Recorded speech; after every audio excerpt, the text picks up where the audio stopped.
There's a huge difference between having lots of knowledge about a thing and understanding a thing.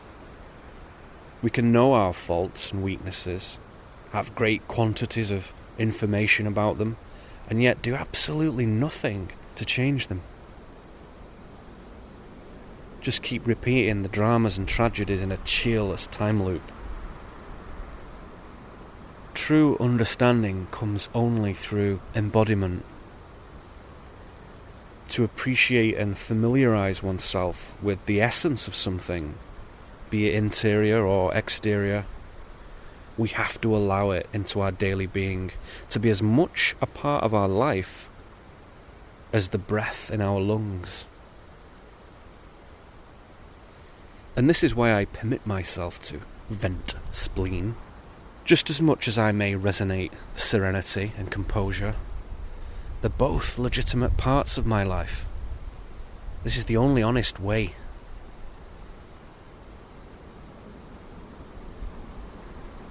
I've observed that the more truthfully I express myself, whatever the frequency of that feeling or deliberation, the more deeply I admit my raw impressions, the further I evolve. To know the four-way interplay of the reflex, the contemplation, the trigger, and the root of all experiences in life. This is the way of the mystic. To acknowledge that an entire life lived reflexively, that is, simply to find oneself responding to events, is a life of playing roulette. With no real consistency, no control, no self-mastery. The mystic first must acknowledge this in themselves to move beyond it. To just respond to happenings is no way to live. As an educator of contemporary mysticism, it is vital to have jurisdiction and command of oneself. It is a realization that our feelings towards the world and the people and things and events within it will remain raw and childlike and untrue until we refine them. And in the normal course of mainstream life, no one ever shows us how. So the mystic becomes intimately acquainted with his emotional landscape. Emotional maturity is a fantastic marker for higher attainment.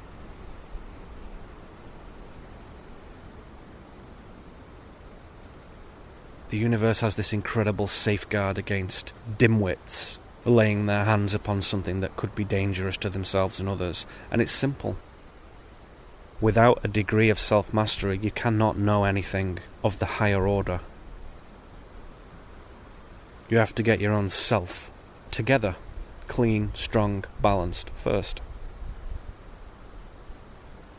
There is no evolution without conscious work. Ideas of Darwinian evolution by natural selection and automated adaptation for survival are quite fallacious to many mystics. This is challenging and can understandably be framed as entirely contrary to the presiding scientific viewpoint, of course, and therefore comfortably classified as gibberish. Yet I am inclined to agree now that the only evolution is conscious evolution. When a system is evolving, there is a willful intelligence behind it, permeating it, within it.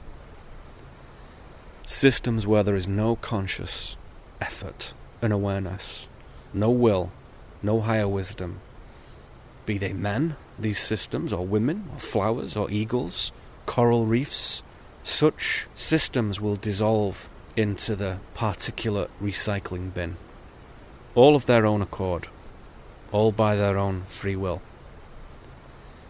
Nothing can truly vanish, but its form and narrative and trajectory can be erased. So our guessing about the way things are must be founded in being, in heart and mind.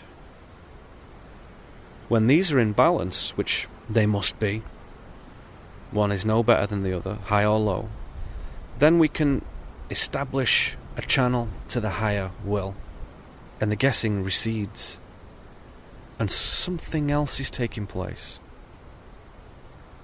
We allow the logos into our thinking.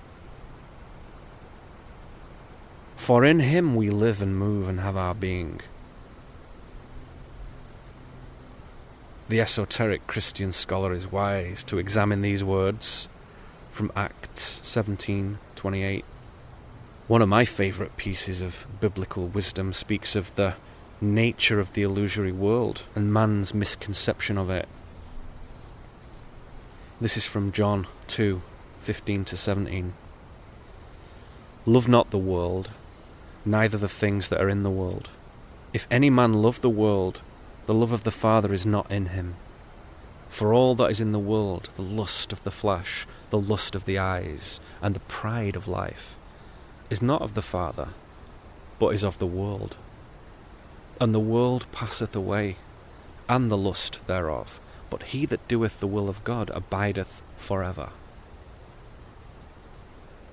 This way of speaking, loving the world and its things, is a way of saying that by investing in the sensory, concrete phenomena of the world, we lead ourselves astray. We suppose the menu to be the food. If we do this, the homing signal, the higher divine knowingness, the encompassing wholeness of the original emanation, which is called the love of the Father, is absent. We're on our own. The lust of the flesh and of the eyes is referring to the overwhelming attachment we have for the physical and the visual, the sensation of life. We believe what we see is real, is it, all of it. And we intellectually know that this may not be the case, but we don't really know. The phenomenal world does have a kind of reality, but it's very thin. It's not it. 1 degree of 1 degree of 1 degree. It is a projection. The pride of life is the arrogant and self-centered assertion that we know what we're doing and we know what things are. We don't. Our conceit in imagining we know what is what here distances us from the Creator and the pristine nature of ultimate reality, not of the Father, but of the world. Not the original, merely a piece of theatre. So the world passes away, and the lust with it. The reality before us and our attachment to it will go away. We can guarantee that, can't we? For each of us, when we exit, this is all gone for us. And one day, for everyone. The entire solar system, the entire galaxy, changed, gone. He that doeth the will of God abideth forever. He that embodies the knowing of his own life, who cleans his mind to experience what is real, allows the original creative signal or algorithm into himself, and thereby transcends the changeable world. He abides forever because his soul is not bound to what is temporary. All forms can be transcended. This is the natural way. So there it is. This spectacular wisdom, this huge mystical clue on what not to do and how better to regard one's own life. Right there, in the pages of a book that many have long since cast aside. And I admit I too had laid the Bible to rest for many a long year, largely due to the deep ignorance of those who had shared it with me in my homeland, who had taught it to me. And like many of you, it had left a nasty taste in my mouth. It's for this reason, really, that Buddhism has seen such an incredible resurgence in the West over the last century. Because, frankly, the surface messages in Buddhism are more empowering to the individual. You don't have to delve very deeply before you lay your hands upon some really useful material. Whereas the paltry, exoteric interpretation of Christian spiritual philosophy has little for the eager student. All those silly ministers and pastors and priests and bishops and cardinals and vicars and pontiffs, not all of them, but most of them, for all kinds of reasons, have not been able to share the real wisdom of the last 2,000 years, encoded in their books. Throughout my mystical tutelage, my teachers have never stopped talking about Christ and God and all the associated symbolism. And I thought, why aren't we moving on from these things? I couldn't understand it.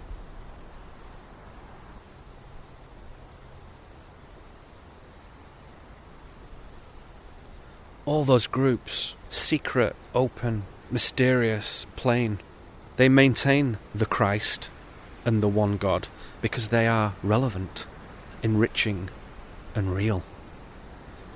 Not the personages of Jesus of Nazareth or angry demigod Jehovah. Something else. Today it could be helpful, if we were in our mystical college, which I hope to see as a reality one day, if we were to speak of this, we'd say, well, one way of reframing Christ is in conceiving of the divine avatar, the child of the universal creative intelligence, an avatar that may be embodied by and in all of us. The Christ avatar frequency is a level of attainment. It is a stage of initiation. To the mystic, this thinking is no problem at all. Makes sense. We can speak of God as source, God as oneness, God as the emanation throughout the all, or God as the pure origin. He, we'll call him for convenience, is often described as unbegotten in more esoteric tracts, because he never comes into being. To have material or even astral presence, no need. So, however you like to think of it, the further you go into the real mystical arcana of this stuff, the harder it is to deny the presence of God. He is here. And I have no problem using the word God. To have the hand of God with me in my times of pain or weakness is encouraging. Not the idea of it, the reality of it, which can be felt if I sufficiently clarify my vessel to feel, to be able, even in the smallest way, to tune into this will of God, is an extraordinary privilege that is open to us all in all moments. Now, if you take the traditional exoteric, that is, the outer surface view of Christianity,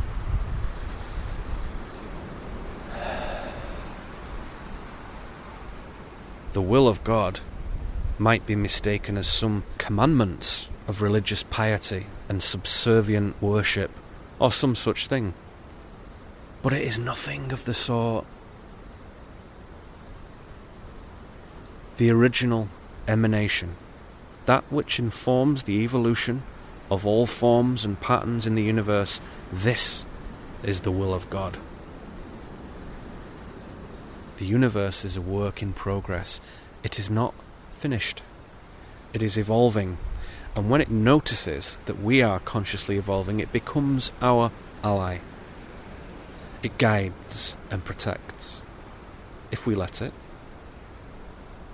It can explain anything, heal anything, manifest anything. The daily practice of the mystic is concerned with unfolding pure consent within oneself to let this happen. So if you didn't know, please consider that when you hear of the love of God and the will of God and the hand of God, these things refer to profound principles that can show us something exquisite.